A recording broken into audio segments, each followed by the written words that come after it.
Certaines grandes économies de l'OTAN, parmi les plus riches, semblent encore croire à l'époque du parasitisme. Le secrétaire à la défense des États-Unis ou à la guerre s'exprimait lors d'une réunion des ministres de la défense de l'OTAN en juin. La critique de Hegseth était sévère. Cela correspond à ce que le président américain affirme depuis la campagne. Si certains alliés de l'OTAN croient encore que la position de Trump et Hegseth sur l'Europe était un bluff, espérons qu'ils se sont réveillés. Au cours du dernier mois, le monde a enfin eu une idée claire des forces que les États-Unis comptent retirer dans les mois à venir, et le pronostic est très très mauvais pour la défense européenne. L'Europe se réarme, les armées européennes sortent de leur torpeur, mais l'Amérique agit si vite et prévoit de retirer tant de moyens que l'Europe risque d'être laissée pour compte. Pas d'inquiétude, bien sûr, le secrétaire général de l'OTAN, Mark Rutte, est là pour sauver la situation. Et si vous le surprenez à râler à son sujet, alors il va encore appeler Donald Trump « papa » ou quelque chose comme ça. Écoutez, notre équipe Warfront observe le réarmement de l'Europe depuis un certain temps déjà, et nous ne sommes pas vraiment remplis d'optimisme quand Mark Rutte arrive et dit que tout va bien se passer. Mark Rutte affirme cependant que les pays européens de l'OTAN ont déjà promis de combler les lacunes que l'Amérique laissera. L'OTAN restera unie et son flanc oriental face à la Russie restera aussi solide qu'avec l'oncle Sam pour tenir la ligne. Alors, plutôt que de céder à notre cynisme, examinons de près cette affirmation et répondons à quelques questions clés. Que retire l'Amérique ? Que pourrait faire l'Europe pour la remplacer ? Et cela sera-t-il suffisant ? 2026 a été une mauvaise année pour l'OTAN, particulièrement pour les pays européens dépendant des garanties de sécurité américaines. Au milieu de la guerre désastreuse de Washington avec l'Iran, le Pentagone a informé ses alliés européens qu'ils devaient s'attendre à des retards importants dans la livraison de systèmes d'armes très attendus, en particulier des défenses aériennes qui avaient déjà été achetées et payées. Début mai, Trump a annoncé que les États-Unis retiraient environ 5000 soldats d'Allemagne, à la suite d'une querelle diplomatique au cours de laquelle le chancelier allemand Friedrich Merz a déclaré que l'Amérique avait été, je cite, humiliée par l'Iran. On ne gagne pas de points à avoir raison, apparemment. Lorsqu'on l'a interrogé sur la réduction des effectifs, Trump a confirmé « Nous allons réduire considérablement, bien plus que 5000 ». Peu après, les États-Unis ont annulé puis rétabli le déploiement d'une brigade blindée en Pologne, en s'appuyant sur des assurances vagues des dirigeants polonais, affirmant qu'il n'y aurait pas de faille de sécurité, malgré un risque apparent. Le vrai cœur des futures coupes dans la défense américaine a été révélé début juin, quand DeWalt a révélé des plans pour réduire fortement la présence aérienne et navale américaine en Europe. À l'heure où j'écris, les États-Unis n'ont pas publié les détails de ce plan. Nous allons donc nous appuyer sur un rapport du New York Times, qui s'appuie sur des extraits des documents qu'il a pu consulter, ainsi que sur des entretiens avec des responsables européens de la sécurité, restés anonymes, qui ont été informés du contenu du plan. Et en un mot, c'est mauvais. J'imagine que ça fait 2 mots, ou peut-être 3 si on compte la contraction, mais bon. Selon le Times, les États-Unis prévoient de réduire d'environ 1/3 le nombre de chasseurs F-16 Viper et F-15E Strike Eagle déployés en première ligne, passant d'un déploiement actuel d'environ 150 appareils à environ 100. Les États-Unis vont rappeler tout un groupe aéronaval, y compris le porte-avions qui le dirige, et tous les navires de guerre associés, ainsi que les dizaines d'avions de combat que le porte-avions transporte à bord. Washington va également retirer au moins un sous-marin lanceur de missiles, ainsi qu'environ 2 avions de reconnaissance maritime sur 5, faisant passer le nombre d'appareils stationnés en Europe de 26 aujourd'hui à environ 15. Mais les réductions finales sont les pires. Les États-Unis vont réaffecter l'un des 2 groupes de bombardiers précédemment assignés à la défense européenne, ainsi que les 8 avions ravitailleurs en vol que les États-Unis mettent actuellement à la disposition de l'Europe. Interrogé par le Times sur ce plan, le Pentagone a refusé de commenter et a renvoyé les journalistes à ses récentes déclarations sur la volonté de réduire les déploiements de troupes américaines sur le continent. Vu les réactions des dirigeants européens, ce plan semble bien réel. Et même si certains des chiffres ne s'avèrent pas tout à fait exacts, l'ampleur du retrait prévu est décrite avec précision. Des diplomates de l'OTAN ont déclaré à Reuters que les États-Unis ont déjà informé leurs alliés européens en privé de leur décision. Le Pentagone, sans calendrier précis, a précisé que le retrait débutera presque immédiatement. Nous allons évaluer l'ensemble du parcours menant au sauvetage. L'affirmation que ce retrait est un problème que l'Europe peut résoudre rapidement et complètement. Mais avant d'évaluer cette affirmation, nous devons comprendre à quel point ce problème est réellement immense. Chaque unité que l'Amérique envisage de retirer ou réduire est cruciale pour la défense européenne, et il est essentiel que ces ressources soient dirigées vers l'Est, dirigées vers le flanc est de l'Europe. Nous n'allons pas trop entrer dans les détails de la menace persistante que représente la Russie pour l'alliance de l'OTAN, mais pour l'instant, nous allons simplement vous renvoyer à la vague récente d'inquiétude à travers l'Europe, selon laquelle la Russie pourrait tenter une invasion de la Lettonie, membre de l'OTAN, afin de tenter de fracturer l'alliance. Nous ajouterons aussi une récente déclaration du ministre allemand de la Défense, Boris Pistorius, qui a averti fin mai que les 32 membres de l'OTAN estiment que la Russie pourrait envahir un pays partenaire en 2029. Si la Russie tentait une invasion, les capacités que les États-Unis pourraient en retirer seraient un parmi les plus efficaces contre le style particulier d'invasion de la Russie. Les F-15E américains sont de véritables camions à armes, non furtifs en vol, mais transportent d'énormes quantités de munitions pour détruire des colonnes de chars. Le F-16 est excellent pour faire face à la puissance aérienne ennemie, et c'est un intercepteur très performant utilisé en Ukraine et récemment par plusieurs pays de l'OTAN pour traquer et détruire les drones et missiles entrants avant qu'ils ne puissent atteindre leur cible. Les avions de reconnaissance maritime américains sont essentiels pour détecter les sous-marins capables de couler des navires ou de menacer d'un lancement nucléaire. Ils servent aussi à repérer les petits moyens hybrides que la Russie pourrait employer pour poser des mines, couper des câbles sous-marins et semer le chaos en Europe. Le groupe aéronaval américain apporterait une puissance de feu naval inégalée, alors que la plupart des marines européennes n'ont que des frégates et que certains porte-avions européens, notamment britanniques, sont loin de pouvoir combler ce manque. La flotte de bombardiers stratégiques américaines est extrêmement importante pour l'alliance de l'OTAN, car aucun autre membre de l'alliance ne possède de bombardiers stratégiques dans son arsenal, et les bombardiers américains constituent une force de dissuasion à longue portée essentielle contre la Russie, que ce soit avec des armes conventionnelles ou nucléaires. Enfin, même si cela semble banal, le ravitaillement en vol est un atout logistique essentiel qui permet aux avions de combat de prolonger leur mission. L'Europe accuse un retard important dans les avions ravitailleurs, en partie parce que les États-Unis en possèdent beaucoup et pouvaient facilement en fournir 8 à leurs partenaires de l'OTAN. Retirez tous ces moyens américains d'un seul coup et l'OTAN se retrouve face à une grave vide sécuritaire. Mais avant de discuter de l'ampleur du problème, nous aimerions prendre un instant pour vous parler de Front.co. Front est notre plateforme de plus en plus professionnelle pour ceux d'entre vous qui apprécient ce que nous faisons ici sur la chaîne principale, mais qui souhaiteraient des analyses plus approfondies et un peu plus pointues. Chaque semaine, nous publions 2 vidéos narrées par votre serviteur sur des conflits méconnus qui façonnent notre monde. Nous publions aussi 3 longs articles écrits par des experts sur divers conflits, de l'Ukraine au Soudan, de l'Iran au Mali et plus encore. Si l'épisode d'aujourd'hui vous apporte quelque chose, consultez les récents articles d'experts sur la défense de l'Europe face à l'agression russe et sur la volonté de l'Europe de rétablir la conscription, qui produit des effectifs sans créer de vraie puissance. Pour tout sur le Moyen-Orient, écoutez gratuitement notre podcast Middle East Roundtable avec notre rédaction. Pendant votre visite, découvrez notre analyse de 80 minutes sur la vision nord-coréenne du monde. L'abonnement coûte $5 par mois ou 50 par an. C'est sur front.co. Voyez si notre travail sur la chaîne principale vous plaît. Et maintenant, revenons à l'Europe. Les insuffisances. D'accord, revenons à celui qu'on ne qualifierait pas exactement de méchant ici, mais plutôt comme l'un des personnages les plus controversés, le secrétaire général de l'OTAN, Mark Rutte.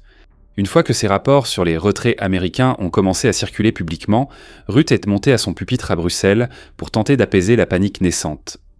Nous allons citer directement la réponse de Rutte. Ce sur quoi nous travaillons, c'est de nous assurer que ce que les États-Unis ont fourni jusqu'à présent sera compensé. La majorité s'était déjà faite, une partie était presque finie, l'autre demande encore des discussions. Fin de citation. Selon Rutte, les membres européens de l'OTAN et le Canada ont montré qu'ils sont prêts, disposés et capables d'en faire plus. Si, comme nous à Warfront, vous êtes passionné de défense et que vous avez observé la situation actuelle de la défense européenne, vous pourriez penser que l'Europe n'est ni prête, ni disposée, ni capable d'en faire plus, contrairement à ce qu'a dit Rutte. Parmi les sujets qui ont à juste titre fait monter la tension artérielle des ministres de la Défense de l'OTAN ces derniers mois figure la démission accablante du secrétaire britannique à la Défense, John Healey, qui a quitté son poste. Après que le gouvernement Starmer a refusé de fixer une feuille de route claire pour atteindre les nouveaux objectifs de dépenses de défense et proposer un budget réduisant en réalité les dépenses à long terme. Pendant ce temps, les drones russes continuent de pénétrer dans l'espace aérien des membres de l'OTAN, y compris un incident fin mai où un drone russe a percuté un immeuble résidentiel en Roumanie. Tout récemment, un navire de guerre russe a tiré des coups de semonce sur un yacht civil dans la Manche, à peu près au même moment où des assassins présumés ont abattu un artiste dissident russe devant son domicile en Pologne. Le programme franco-allemand conjoint visant à développer un chasseur de 6e génération, le FKSS, est parti en fumée. Et les dirigeants européens ainsi que les experts en défense craignent toujours que la Russie puisse attaquer la Lettonie, l'île de Gotland, le territoire arctique du Svalbard ou une autre cible de l'OTAN bien plus tôt que prévu. Selon Reuters, les alliés européens renforcent leurs efforts. Plusieurs sources de la défense et diplomates ont confirmé anonymement à Politico en Europe. Selon un rapport de Politico publié le 17 juin, un diplomate a expliqué, je cite, « Les alliés présenteront leurs nouvelles offres d'ici le début juillet avec une activation immédiate. Donc, si des offres adéquates sont faites, il n'y aura aucune lacune. » Fin de citation. Un autre diplomate a dit « Les alliés européens ont commencé à livrer. » Fin de citation. Certaines nouvelles allocations de l'Alliance remplaceront directement une unité ou un système américain par un équivalent européen. D'autres seront plus complexes et les détails spécifiques ne sont pas encore disponibles. Même si nous allons spéculer sur la façon dont l'OTAN pourrait en profiter pour repenser sa défense, commençons par les remplacements un pour un possibles. En ce qui concerne les avions de combat, l'avion de combat le plus facile à remplacer directement est le F-16.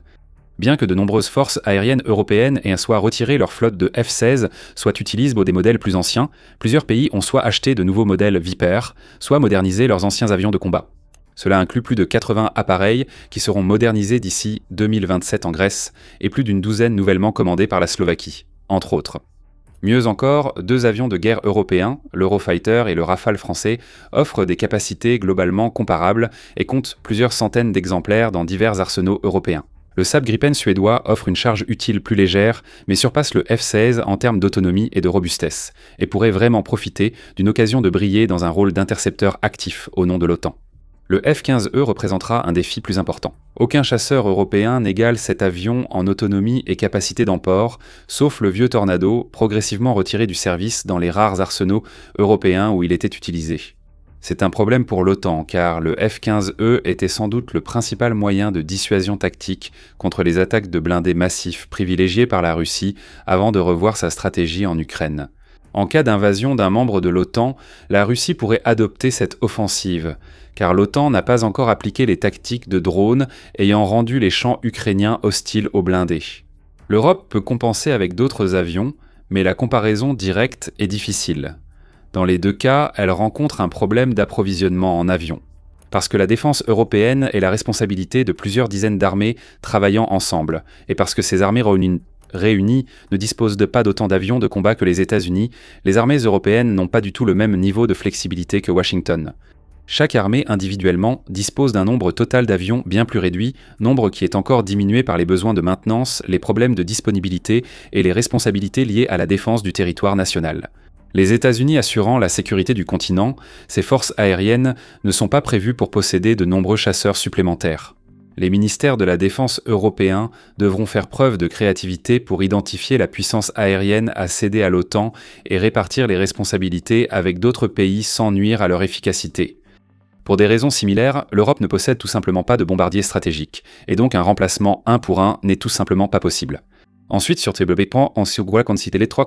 le plan naval, le retrait par les États-Unis d'un groupe aéronaval posera de sérieux problèmes aux forces de l'OTAN, même si les armées européennes disposent dorénavant de porte-avions. Le Royaume-Uni en possède 2, l'Italie et la France un chacun, et l'Espagne a un navire d'assaut amphibie pouvant accueillir quelques F-35.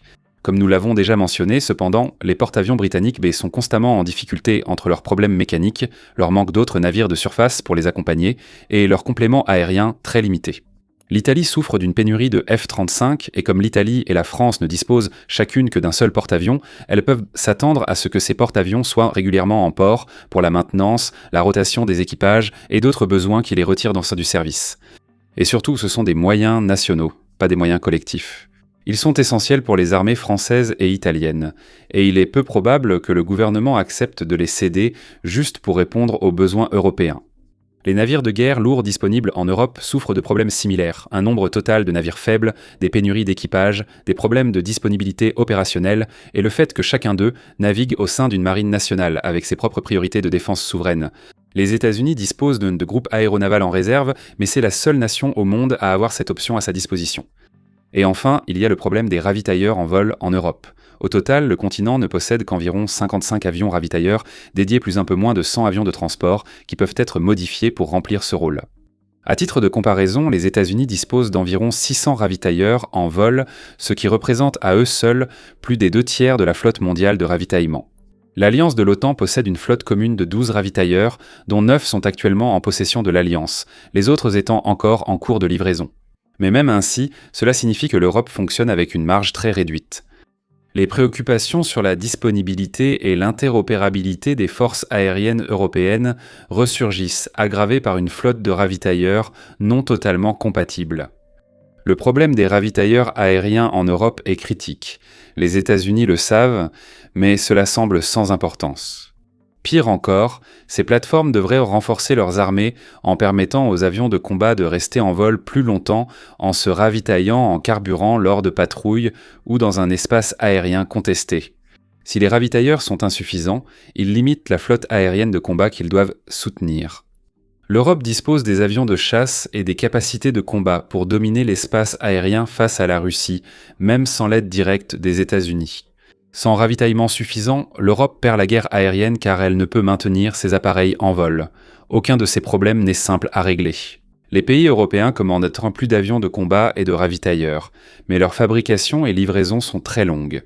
La situation est encore plus critique pour les navires de guerre, notamment les grands bâtiments de surface et les porte-avions nécessaires à ces nations. L'économie aggrave aussi la position de l'Europe. La France lutte pour éviter une crise de la dette. La Grande-Bretagne refuse de financer correctement son armée. L'Italie fait face à une crise de la dette perpétuelle et paralysante, et l'Espagne, comme nous l'avons mentionné plus tôt, n'a aucun intérêt à dépenser plus que le strict minimum pour la défense. Enfin, l'échéance quasi immédiate de Washington va à l'encontre des intérêts européens et américains. L'Europe est plus que capable de prendre en charge cette part de la défense continentale si le continent dispose de suffisamment de temps pour réussir la transition. Mais Washington est tellement pressé que l'Europe n'a d'autre choix que de se contenter de moins et de se surmener dans le processus, ou alors de laisser un vide stratégique pendant quelques années critiques et dangereuses. Malheureusement pour l'OTAN, il n'existe pas de solution rapide dans le délai souhaité par Washington, mais l'Europe peut accepter certains compromis et adopter des mesures provisoires pour limiter les dégâts sur sa situation stratégique. La première étape est relativement simple. Les pays européens doivent réévaluer sérieusement leurs armées, définir leurs besoins réels pour protéger des patries déjà sûres et repérer les capacités excédentaires pour combler le fossé. Selon Mark Rutte, ce processus est déjà en cours, même si l'Europe n'a pas encore dévoilé ses solutions à ce stade. Ensuite, le continent pourra rechercher des solutions offrant un pouvoir de dissuasion maximal sans dépendre de capacités que l'Europe ne peut fournir seule, comme les avions ravitailleurs. L'Europe manque de ravitailleurs, mais trouve plus facilement des avions de chasse multirôles. Pour compenser, l'Europe peut placer ses avions de combat plus près du front et agrandir les bases aériennes en Finlande, Pologne ou dans les pays baltes, ce qui entraînera de nouveaux problèmes. Ces bases avancées seront plus vulnérables aux missiles et drones, exposant ainsi les grands réservoirs de carburant nécessaires. Mais la façon d'éviter complètement ces problèmes aurait été de constituer une flotte européenne de ravitailleurs plus solide, et cette opportunité a été perdue. La capacité de ravitaillement de l'Europe peut soutenir l'un de ses plus grands atouts aériens, les avions furtifs. Bien que les F-35 européens fabriqués aux États-Unis resteront quelque peu limités en portée, puisqu'ils doivent dépendre de ravitailleurs qui ne peuvent pas se cacher dans un espace aérien contesté, la combinaison de la furtivité, de l'autonomie étendue et du temps de vol permet de tirer le meilleur parti de la capacité dont l'Europe dispose. L'Europe peut partiellement combler le manque laissé par le groupe aéronaval américain en puissance navale sans le remplacer directement. L'Europe a peu de destroyers, mais environ 130 frégates navales actives, offrant ainsi un vivier bien plus large de navires pour un rôle légèrement différent. Organisés en groupes opérationnels navals en mer Baltique, en mer Noire et dans le Grand Nord, ces navires européens ne pourraient pas offrir le même type de dissuasion qu'un groupe aéronaval. Mais ils peuvent être présents à beaucoup plus d'endroits en même temps, en combattant avec des tactiques moins centralisées et moins dépendantes des capacités d'un seul navire amiral. Ils n'auront pas un soutien aérien équivalent en haute mer, mais la plupart du temps, ils n'auront même pas à aller aussi loin dans l'océan.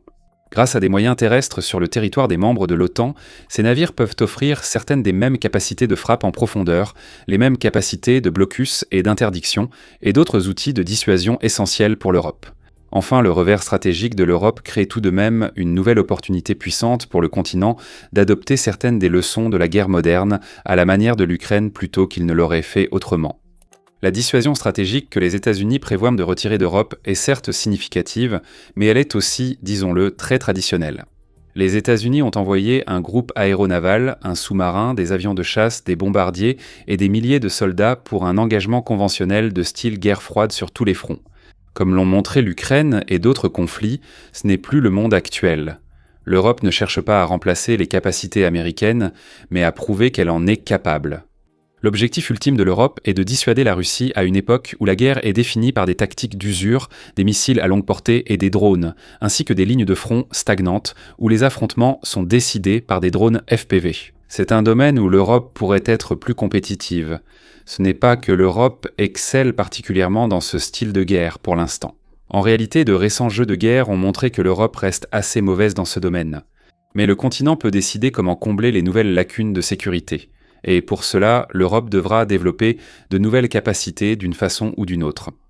Cette partie n'est pas facultative. L'Europe peut seulement choisir les outils précis pour résoudre le problème. Mais les drones, missiles et outils d'usure représentent une utilisation plus rentable des euros et sont plus simples à produire en Europe, surtout avec l'aide de l'Ukraine. Un seul nouveau F-16 Phi coûterait à un client européen environ 70 millions de dollars américains, rien que pour le prix de base. Mais si, au lieu d'acheter ce seul appareil, une nation européenne construisait une chaîne de production pour, disons, des missiles de croisière Flamingo ukrainiens, alors cette nation européenne pourrait en acheter 140 pour le même prix.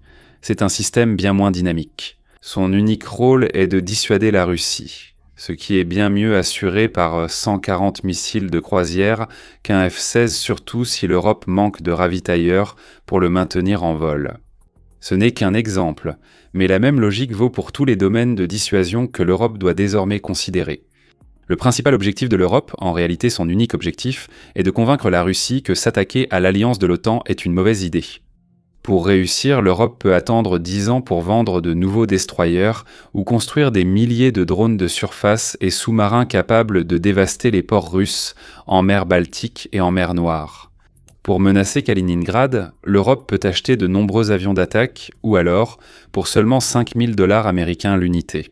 L'Europe peut investir dans des milliers de drones, Hornet, comme ceux utilisés par l'Ukraine pour dévaster les lignes d'approvisionnement russes à moyenne portée. Plutôt que de créer son propre bombardier stratégique, l'Europe peut exploiter les données de Kyiv sur la saturation des défenses aériennes russes avec des systèmes sans pilote et développer une version bien plus sophistiquée et puissante de ses capacités. À court terme, la décision de Washington de retirer une part aussi importante de ses forces sera un véritable revers pour l'alliance de l'OTAN. Malgré les réticences de l'Europe face aux méthodes de Washington, il est difficile de nier, avec le recul, que bousculer l'Europe a plutôt bien fonctionné. Cette fois, la pression de Washington pourrait être similaire. Encore une situation où l'Europe doit gérer sa défense seule. Mais l'Europe a l'opportunité d'aller plus loin et de faire de ce moment le point de départ pour mettre en œuvre les leçons tirées d'une guerre dévastatrice aux portes du continent. Merci de votre attention.